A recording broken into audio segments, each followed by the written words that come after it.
Welcome to Electrified. It's your host, Dylan Loomis. Quick shout out to my newest patron, Thomas M. Thank you for choosing to support the channel. If you missed the first Electrified interview in the past few years, I did upload it on Sunday. I'll have the link below. The early feedback so far is very strong. I'll also have Iola's X account linked below. I'd encourage you to follow her. She really is one of the most knowledgeable people I've ever talked to when it comes to EVs, battery storage, and the supply chain, and the intersection of all of that with policy and ultimately what it means for Tesla's business going forward. And truly, I don't want these videos to do well just for me, but if these interviews get higher view counts and better engagement, then I can share that with other prospective guests and they're much more likely to come on the channel. So again, if you missed this one, I'll have it linked below and I'll also have it as the outro card at the end of this video. This morning, Joe Tetmeyer said the $59,000 Cybertruck might have started production in Austin. But perhaps more importantly, he said Cybercab production is proceeding slowly as Tesla said it would, but there are dozens of Cybercabs in the outbound lot. I hope we start seeing more of these soon and perhaps introduction into the Robotaxi fleet soon. And that right there brings us to the question of the hour. When will Tesla deploy the first Cybercab onto the Robotaxi network for paid customer rides? Based on what I'm seeing online, I think a lot of people are expecting that date to be sometime in the next 1 or 2 months. But spoiler alert, my guess is not that soon, so let me share my rationale as to why. Here's what I'm thinking. The first Cybertruck deliveries to customers took place November 30th, 2023. Then about 11 months later, we got the news that finally some Cybertrucks were getting FSD enabled on the cars. And May 2024, when Holmars was asking even for some basic lane keep assist in the Cybertruck,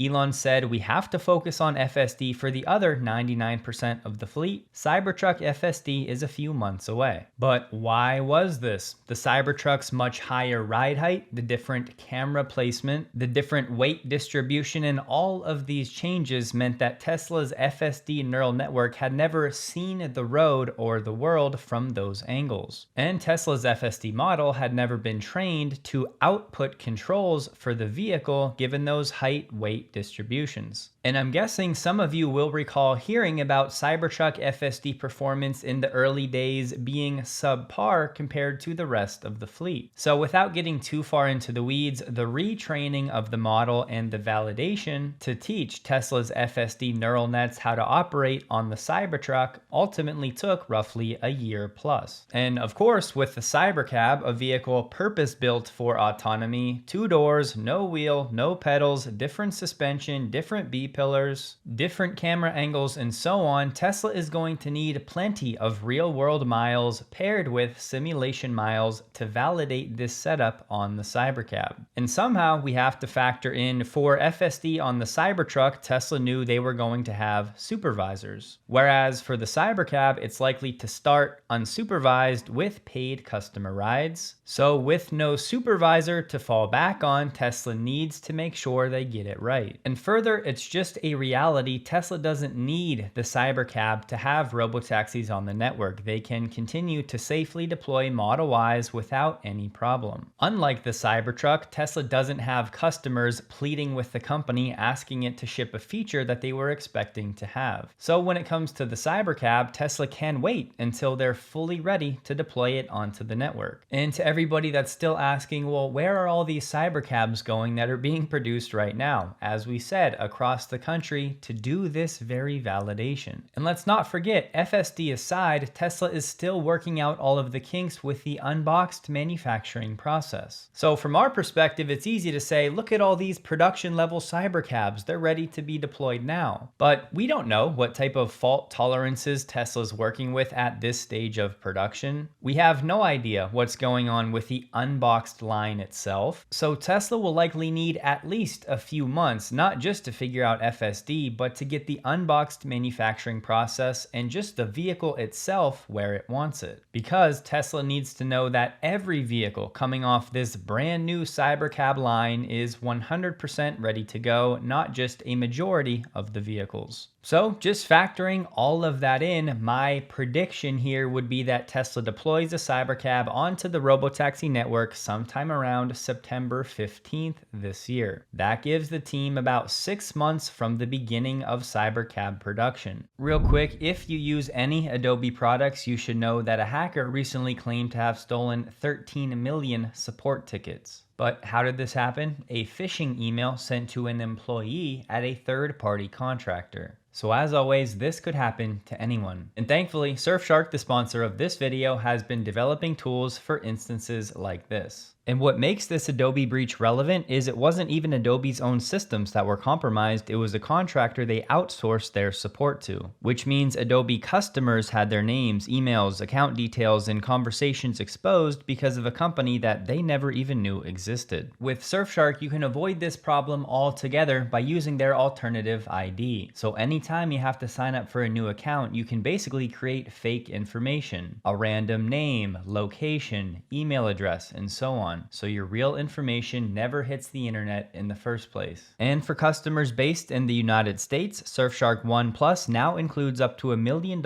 in identity theft coverage at no extra cost. So if your identity does happen to get compromised, you're covered for legal fees, document replacement, lost wages, and you get access to a licensed investigator to handle the recovery. And many of you already know the many other benefits of Surfshark: encrypting your online activity, one account for unlimited family devices, better deals on flights and hotels, removing ad trackers and malware from your internet searches, and so on. So if you'd like to support the work I do here, you can go to surfshark.com/electrified or use code Electrified at checkout to get 4 extra months of Surfshark VPN. And let's not forget, the Cybertruck had thousands of vehicles on the road running FSD in shadow mode to train those different shaped vehicles. So it stands to reason that Tesla will want to have thousands of Cybercabs across the country, validating the new setup, aligning it with Tesla's own world model and its simulated data. And so that's why I've been saying Tesla can make hundreds and hundreds of Cybercabs before deploying them to the network, because they need to do this validation. But if you're wondering, well, since the stakes are higher for the Cybercab, why wouldn't it take longer than the Cybertruck? That's a great question. My answer is that yes, the cameras were part of the problem, but the primary problem was actually something different. It was the steer-by-wire system and the four-wheel steering. So it wasn't actually a perception stack problem, it was a control stack problem. And further, the Cybertruck was the first hardware for a vehicle at scale, which we know brings with it different cameras and different resolutions. Just think about it, Tesla's control stack had these baked-in vehicle dynamics around the sexy lineup. That entire model was trained on Tesla's mechanically linked steering racks. So it makes sense that remapping all of that to the Cybertruck's variable ratio steer-by-wire would cause some problems. And at this point, I just have to say, all of this technical stuff aside, in the back of my mind, I still hear Elon saying that in a roundabout way, they're waiting for V15 to really scale. So does that also mean they'll wait to deploy the Cybercab until V15 is here? I'm not even trying to argue that's likely right now, I'm just saying it's something we have to at least consider. So on all other Tesla vehicles, the FSD would output a steering wheel angle. But obviously with the Cybercab, those not for testing, those for the fleet with no steering wheel, it's ultimately going to have to output something a bit different that it's never done before. We also know the Cybercab is Tesla's first vehicle ever to be a front-wheel drive vehicle only. All this to say, I don't have specifics, I don't want to get out of my depth here, but I'm confident Tesla will have some level of control stack retraining that it needs to do for the Cybercab.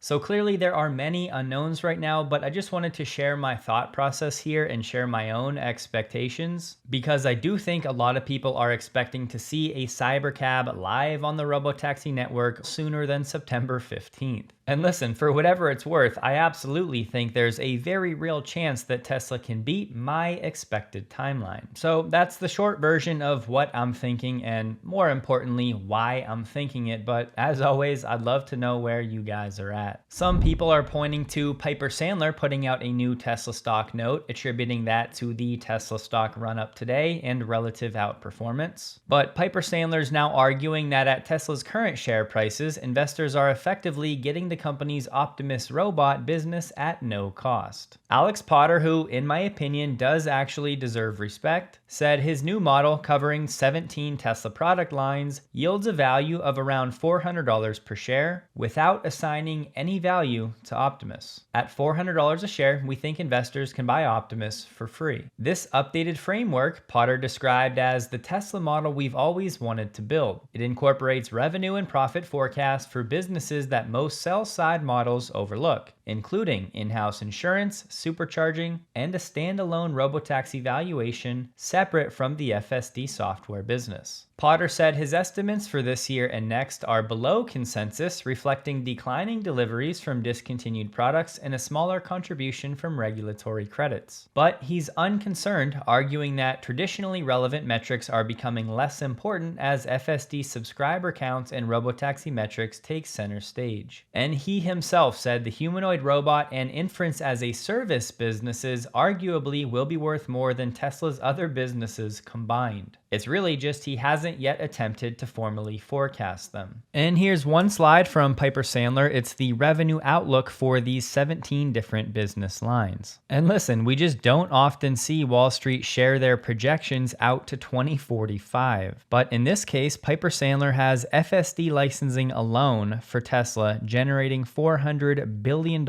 in revenue by 2045. From, you guessed it, 0 in 2031, that line not generating revenue until 2032, which actually I think is a pretty astute take given what we're seeing in the markets. I said we need one more phase of testing where many of these companies flock to NVIDIA and try to say, hey, we're doing our own thing with NVIDIA's tools. Then they're likely to ultimately get stuck in a local maximum and have to do something else. And that something else is likely to be licensing FSD. But looking at more shorter term numbers, they see FSD subscriptions going from $600 million this year to $10.6 billion by 2030. And after 2031, they have Tesla's revenue from vehicle sales alone beginning a steady decline. Because again, Tesla would be moving to a transportation as a service provider. Now, Sandler has regulatory credits going to 0 in 2029. And I might have to send Alex the interview I just did with Iola because they have 2026 energy revenue at $13.1 billion,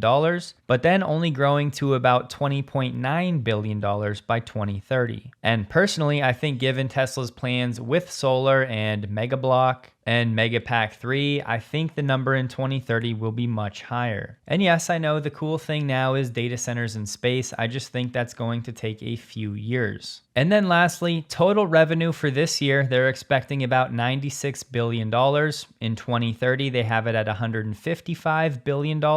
And then by 2045, they're expecting $1.7 trillion in revenue for Tesla. And the one to remember, they have the first $1 trillion revenue year at 2039. So you guys know ordinarily I wouldn't spend too much time on these analyst updates, but I actually think this one deserves a bit of our time. And I always find it interesting to get a glimpse into their forecasting like this. And most importantly, the Robotaxi ride line, they have $400 million in revenue for 2027, up to $2.2 billion in 2028, then up to $18.6 billion by 2030. I think it's worth mentioning right now though, all modeling is wrong. It's just a matter of how wrong. But it's not so much what the numbers are, but the fact that they're out there and these analysts are starting to actually model more of Tesla's business lines. But clearly Optimus is still far too much of an unknown even for companies like ARK to do any serious modeling. Today we learned the White House is inviting Elon, Tim Cook, and a few other key executives to join the president on his trip to China this week. Elon's inclusion is the latest sign the relationship between the president and the world's richest man has been repaired. The group of more than a dozen top executives is joining Trump for a visit later this week that the president hopes will unlock a series of business deals and purchase agreements with Beijing. It's comprised mostly of representatives of major financial, tech, aerospace, and agricultural firms. Now look, on the surface, it might not seem like a big deal for Tesla, but I would point out out the last time Elon made that surprise trip to Beijing back in April 2024, right after that visit, Tesla passed a very key data privacy assessment, and Elon walked away from that trip with a new mapping deal with Baidu. And both of those proved to be very important steps in Tesla getting that limited approval for FSD it now has. So hopefully overall the talks go well, and then Elon also separately has a chance to potentially push things forward a bit when it comes to the wider FSD approval in China. And it's worth mentioning Tesla is now hiring for some autopilot test engineers in China. And I believe this is the first time Tesla has actually laid out specific cities and provinces where this role will apply. Shanghai is the preferred location, but other cities like Shenzhen, Tianjin, Chongqing, and Wuhan are listed. And that's not all. We have Chinese account Ming, who has certainly got some things right in the past, saying supply chain reports are telling us Optimus V3 has successfully cleared its engineering verification and is entering small-scale trial production this May. Core suppliers are expected to get their first mass production orders mid-July, paving the way for a large-scale production ramp in August. And 7 key Chinese partners have already passed Tesla's PPA certification. So yes, there are multiple things for Elon to potentially address on this trip, if of course he confirms that he's going. And guys, I know this one was last week, but I do want to at least quickly touch on it. We saw from NHTSA, Tesla's Model Y is the first vehicle, and still to this day, as far as I can tell, the only vehicle to pass NHTSA's new Advanced Driver Assistance System tests. NHTSA said Model Ys made on or after November 12th last year successfully met the rigorous criteria for 4 newly integrated safety tests. Those are pedestrian automatic emergency braking, lane keeping assistance, blind spot warning, and blind spot intervention. NHTSA's administrator said by successfully passing these new tests, the 26 Model Y demonstrates the life-saving potential of driver assistance tech and sets a high bar for the industry. We hope to see many more manufacturers develop vehicles that can meet these requirements.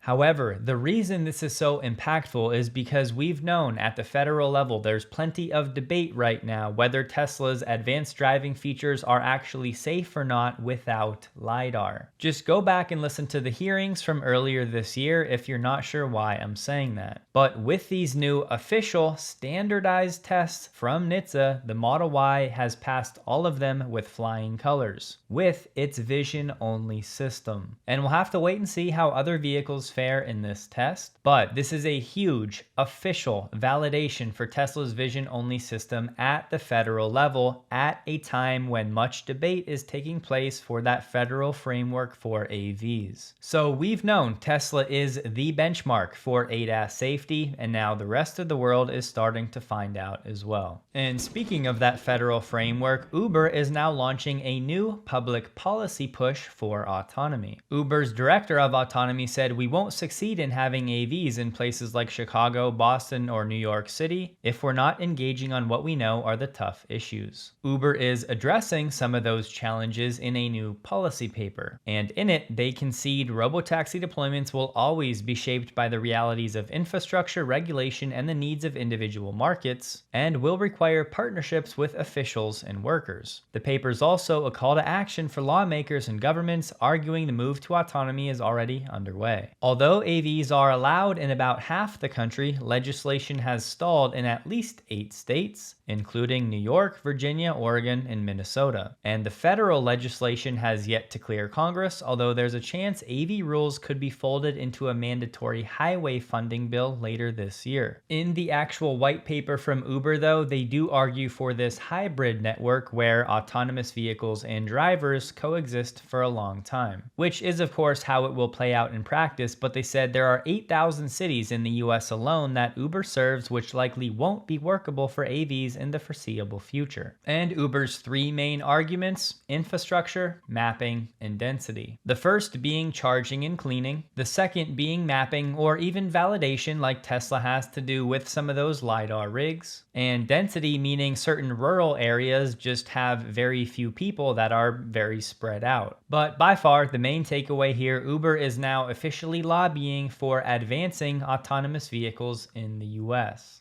And sure, they want to do it in a slower, phased approach, but more pressure on federal regulators right now is a good thing. When it comes to the potential of a Tesla and SpaceX merger, plenty of chatter out there right now. I will certainly chime in when I think the time is right. That time being when we learn that it's actually going to happen and we get the details and the proposal for said merger so we can actually analyze tangible numbers. However, I do think there's value in some of these conversations being had now, because ultimately I just want as many people to be as informed as possible, and I really think that hearing both sides of the argument is the best way to do that. And for now, I just want to say that I know both Bradford and Matt offline behind the scenes. I think they're excellent, high integrity humans, and much like myself, we are all simply after the truth. So in my opinion, they're not coming at this debate from any other angle other than laying out some things to consider. And just pay attention to who's attacking ideas and who is attacking people. In a feel-good story, today we learned that Tesla's former CFO, Deepak Ahuja, has joined Redwood Materials. And yes, he'll be joining as the CFO. Deepak told CNBC his relationship with JB Straubel primarily influenced his decision to join the recycling startup. Knowing JB for the last 18 years, I have huge respect for him as a leader, as an engineer, and as a thinker. And knowing so many of the leadership team who are from Tesla makes it easier for me to step in with a sense of credibility and build the business. Deepak arrives at Redwood less than a month after the company implemented a restructuring in which it cut about 10% of its headcount, or 135 people, partly to refocus resources on its energy division. And Deepak told CNBC he sees demand for fully electric vehicles growing in the US despite some recent ups and downs. And I say it's a feel-good story not just because I want Redwood Materials to succeed, but I am really rooting for JB Straubel. Tesla said they're now testing the waitlist feature at 5 different supercharger locations, 4 of which are in California, but there's one in the Bronx, New York. And they shared a quick video of that virtual queue and how it's going to work, an under 5-minute wait, and how many cars are ahead of you, with the option to leave the waitlist.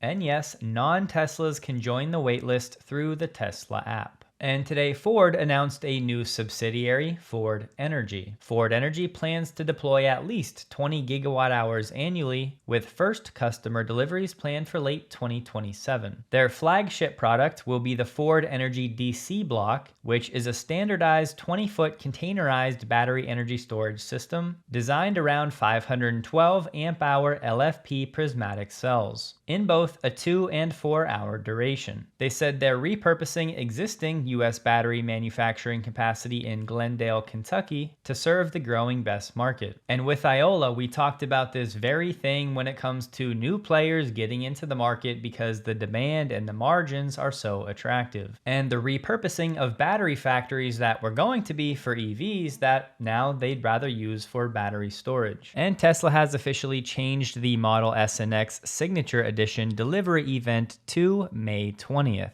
And it will be held in Fremont, California. Tesla stock closed the day at $445 on the nose, up 3.89%, while the NDX was up 0.29%. So there's that relative outperformance we talked about, and the volume was 18% above the average. And this means Tesla stock is now up 32% in just the last 35 days. But as always, context matters, and over the past 6 weeks, the S&P 500 is up 16%, which is the 11th biggest 6-week gain for the index since 1950. And it's the only example in the top 20 that did not happen either during a bear market or soon after a bear market low. So that to say, this isn't some major outperformance by Tesla stock, but rather a move with the overall market. So if you're trying to pinpoint what the Tesla catalyst was or is for this run-up, that is likely a fool's errand. Don't forget, check out Surfshark linked below. A huge thank you to all of you that do. It is a huge help to the channel. Hope you all have a wonderful day, and a huge thank you to all of my Patreon supporters.